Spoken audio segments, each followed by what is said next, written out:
what's good with you guys? It's Jibo, and I'm going to explain why black people need to love each other more. I want to be richer than Jay-Z, my brother, I'm hoping that I would be rich. I isn't so tired of living the way that I live. If I make it, I buy my own crib. They tell me I'm quiet like Gary, I do like a Karen on Sunday, I'm clapping his cheeks. Then my song will repeat, I'll be running the streets in a year that is by my beast. And I'll be like, all of these people keep hating on me, I'm like, Chris, everybody hates me. Well, I'll be like, fuck everybody, I never had anyone willing to help but a G. And now So it's obvious to me that they don't want black people to love each other, mainly due to the lack of black love being portrayed on the media, and our enemies trying to divide us by having us believe that we aren't a part of one family.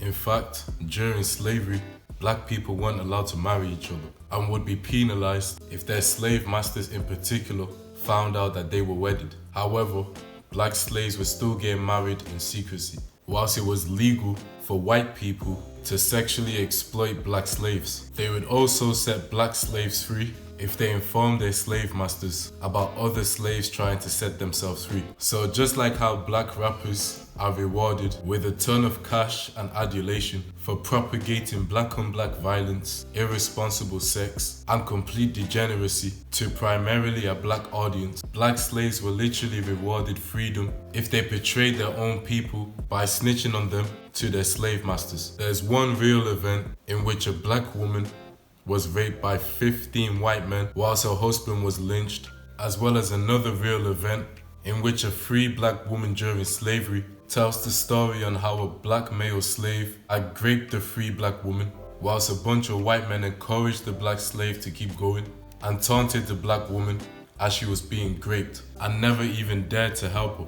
The only reason why I bring these events up is because even with how insidious white people have been and still are to black people, we will still have black people love and support white people's endeavors even more than their own people. Nowadays, it's almost as if black people are being penalized for solely wanting to stick to their own race, when it's almost fine for every other race group to do so. You can also witness a lot of other races of people being in romantic relationships with their own people, apart from black people on the media. Instead, we're witnessing more black people being coupled up with somebody out of their race, and have black people not desire to have a genetically dominant baby with another black person of the opposite sex, considering the fact that if that black baby was to grow up, that black baby could have a black baby with any race of people of the opposite sex. They are attempting to whiten the population as to why they don't want black men and women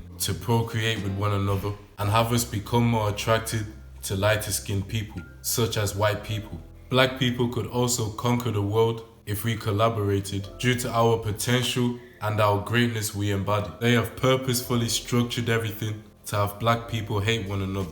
They don't want black people to become unified, fight and build something for each other because we'd almost be untouchable. Black people need to realize that we are one family that used to love one another. We used to be kind, honest and stuck up for each other. But nowadays it's the complete opposite. Black people should never be ashamed of loving their own people and placing their own people above anybody else. We need to look at black people's positive side and positive traits more than the latter. The only people black people can rely on are black people. And that's okay, because we don't need anybody else apart from ourselves. So let's start loving and supporting each other. But with that being said, I hope you enjoyed this video. Make sure you like, subscribe, peace and take care of yourselves and all.